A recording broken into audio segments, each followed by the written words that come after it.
Ou o sujeito é prosador, ou o sujeito escreve poesia. As duas coisas ele não faz igual, com a mesma performance, digamos assim. Nenhum caso na história, exceto Shakespeare.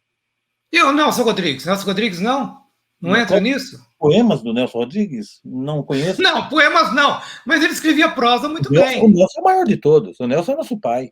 O Nelson é nosso pai. Ele é Imagine o Nelson. O Nelson tem uma atemporalidade raríssima na literatura brasileira. Raríssima. O Nelson, eu vejo montagens do Nelson, por exemplo, eu vi a do Antunes, da Senhora dos Afogados, não tem uma palavra de hoje, as gírias são de época, e você entende tudo. É aquela coisa que nós falamos, ele nunca escreveu um palavrão. No entanto, todo mundo vê palavrões. Sim.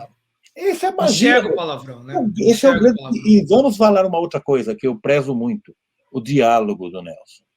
Sim. O diálogo do Nelson é cristalino, é uma coisa, sabe, única. Talvez seja o maior dialoguista da literatura brasileira. É verdade. Você sabe que eu vou puxar a sardinha. Quando eu estava começando nessa vida de escritor menor, né? Porque eu tenho 1,68, você tem 1,98, eu sou um escritor menor. Mas na época eu conheci o Caio Fernando Abreu e eu estava conversando com ele. Falei, cara, eu tenho uma puta dificuldade para escrever diálogo. Ele falou, vai ler Nelson Rodrigues. É isso. Vai ler Nelson Rodrigues, muito né? Muito bom. Você aprende tudo ali. São duas coisas que eu receito para quem se interessa por diálogo. Ler o Nelson Rodrigues, ler o Luiz Vilela, que é um poderoso dialoguista também, na literatura, eu acho que o Luiz e, sobretudo, tirar o fone do ouvido quando era possível sair à rua. Que aquilo que o Nelson dizia assim, o mal do escritor brasileiro é que ele toma pouco cafezinho. Ele queria dizer o seguinte, você vai pouco ao bar, você tem que ouvir as pessoas. Se você vai escrever sobre pessoas, você tem que ouvir como elas falam. Eu me lembro de uma história famosa que tinha que, num filme brasileiro, onde um trombadinha batia a carteira do sujeito e o sujeito gritava, peguem-no. Eu acho assim, eu até brinco, né? Eu falo assim, se fosse o Pasquale, ainda dava para aceitar. Pega ele. Pega ele.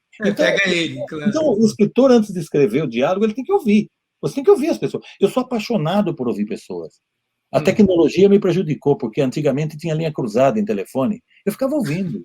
Porque a pessoa só fala livremente porque a gente sabe que nós todos somos dotados de uma coisa que é assim, uma certa máscara que nós colocamos ao nos comunicarmos com o outro. Isso tudo que eu estou falando é quando a vida era presencial, naqueles tempos. Eu me lembro que eu tentava ouvir a sintaxe do porteiro do meu prédio, que era uma coisa que eu gostava. Só que ele ia falar comigo, como ele pensava que eu era professor, ele começava por uns Vossa Senhoria no meio. Não dá, bicho. Eu tinha que ouvir aquele cara, eu tinha que espionar aquela alma, sabe? Eu tinha que espionar a sintaxe do sujeito. E eu fiz isso a vida inteira. Eu entro no lugar e fico ouvindo, maravilhado. Se tiver contando uma história, então, ganhou um ouvinte.